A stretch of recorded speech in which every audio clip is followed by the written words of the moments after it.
बिस्मिल्लाहिर्रहमानिर्रहीम। अस्सलाम वालेकुम नाज़रीन। लाहौर में पेश आने वाला साल 2026 का सबसे बड़ा और अलमनाक वाक़या जो है उसकी तमाम तर जो तफसीलात हैं वो इस वीडियो में मैं आपके सामने ला रहा हूँ। आपने उस मुतल्लिक़ कल से मुख्तलिफ रील्स देखी होंगी, मुख्तलिफ वीडियोज़ देखी होंगी, लेकिन अब तक की तमाम डेवलपमेंट्स एक ही वीडियो में आपको मैं अपनी वीडियो में दे रहा हूँ कि ये वाक़या हुआ कैसे, इस वाक़े के बाद वहाँ की पुलिस ने क्या किया। चौंका देने वाले इंकशाफ जो हैं वो इस वीडियो में आपको नजर आएंगे। जो तफसीलात मैं आपको बताने जा रहा हूँ, ये शोरकोट की एक खातून थी, सादिया बीबी जिसका नाम था, और उसकी एक छोटी मासूम बच्ची रिदा जो उसके साथ थी, उसने उसको उठाया हुआ था। ये दाता दरबार लाहौर में सलाम करने के लिए आती हैं, और उस दौरान जैसा कि आपको पता है कि लाहौर में दाता दरबार से मुल्हिका जो इलाका है वहाँ पर कोई तामीराती काम भी हो रहा है। उस तामीराती काम में एक खुला मेन होल जिसका ढक्कन नहीं था, वो गटर का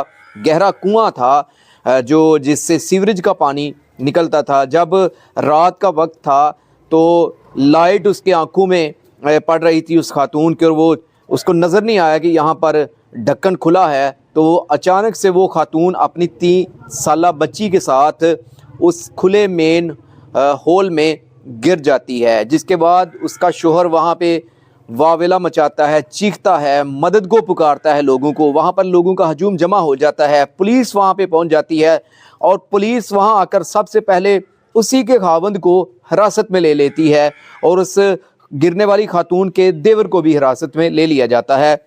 और उनके ऊपर ही पुलिस जो है वो शक करना शुरू कर देती है कि खावंद ने शायद इसको कत्ल किया है, या फिर ये फेक इंफॉर्मेशन फैला रहा है, ये कोई ऐसा खुद साख्ता वकूआ इसने किया है जिसके लिए ये सारा वावेला कर रहा है। बजाय कि उस खातून को बचाया जाए, वो वहाँ पे ऑपरेशन शुरू किया जाए, उस सीवरेज के नाले में जो है वो रेस्क्यू को बुलाया जाए, उसकी जो जिस हालत में भी है उसकी जान बचाई जाए, लेकिन उल्टा उसके शोहर को डराना धमकाना शुरू कर दिया जाता है। उसको थाने में ले जाया जाता है। थाने ले जाकर वहाँ पर उसके ऊपर मुबैना तौर पर तशद्दुद भी किया जाता है। अभी मैं जब ये वीडियो बना रहा हूँ तो 10 मिनट पहले उसके शोहर का बयान आया है, जिसमें उसने कहा है कि वहाँ के DSP की मौजूदगी में मेरे ऊपर जो वहाँ के एक पुलिस अफसर हैं बिलाल जिनका नाम है, उनकी मौजूदगी में SHO जैन ने मेरे ऊपर तशद्दुद किया है। और अभी जब मैं ये वीडियो बना रहा हूँ इससे थोड़ी देर पहले जो DIG ऑपरेशन है फैसल कामरान है, उन्होंने उस मुतलका SHO को भी मुअत्तल किया है, और जो DSP बिलाल हैं उसको भी नोटिस जारी किया है इस वाक़े के मुतल्लिक। लिहाजा इसमें आप देखें कि वो खातून गिरती है, और उस खातून को ढूंढने की बजाय जो है वो हुकूमती नुमाइंदों की तरफ से भी इनकार किया जाता है, और वाक़े को फेक ख़बर जो है वो करार दिया जाता है। लेकिन फिर क्या होता है कि उस छोटी बच्ची की लाश मिल जाती है। जब उसकी लाश मिलती है तो फिर उसके खामद की मुर्तज़ा की जान बख्शी की जाती है, और उसके कुछ घंटों के बाद उस खातून की भी लाश निकाल ली जाती है जो सादिया खातून थी। तो ये पूरे मुल्क में इस वक्त यही खबर जो है वो नेशनल मीडिया पर भी गर्दिश कर रही है उस खातून के मतलब।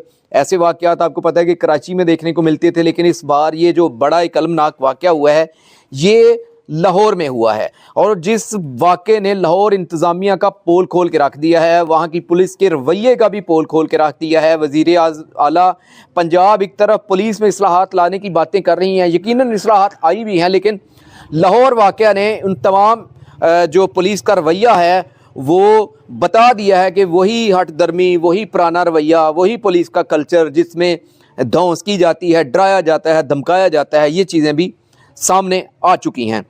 लिहाजा अब उस खातून का जो पोस्टमार्टम है वो हुआ। पोस्टमार्टम के बाद उस खातून की जो लाश है तदफीन के लिए आबाही इलाके में पहुंचा दी जाती है, और अभी शोहर मुर्तज़ा का बयान आता है जिसने चौंका देने वाले इंकशाफात किए हैं, और पुलिस के रवैये पर ये बहुत बड़ा सवालिया निशान है। एक तरफ एक खामद जो है वो अपनी बीवी की जान के लिए पुलिस को, दीगर इदारों को मदद के लिए पुकार रहा है, दूसरी जानब वही पुलिस उसको पकड़ कर जो है वो इसी तरह मात तशद्दुद कर रही है, और उसको मारा पीटा जा रहा है। जो है इस वक्त आग की तरह ये खबर भी फैली हुई है। तो शायद अगर बर वक्त उसको मारने की बजाय उसकी बात पे यकीन कर लिया होता تو وہ ماں بچی زندہ سلامت وہاں سے نکال لی جاتی. لیکن افسوس کا مقام یہ ہے کہ اس شوہر کے واویلے پر، اس کی چیخنے چلانے پر بھی اعتماد نہ کیا گیا، بلکہ اسی کو پکڑ کر مارا گیا، جس کے نتیجے میں وقت ضائع ہوا، اور وقت ضائع ہونے سے وہ ماں بیٹی اس گہرے مین ہول میں جاں بحق ہو گئیں. کئی کلومیٹر دور سے ان کی دونوں کی لاشوں کو برآمد کیا گیا. تو یہ ایک افسوسناک واقعہ ہے. اس تمام واقعے کو لے کر آپ اس پہ کیا کمنٹس، آپ کی رائے کیا ہے، یہ کمنٹ سیکشن میں آپ ضرور بتائیے گا.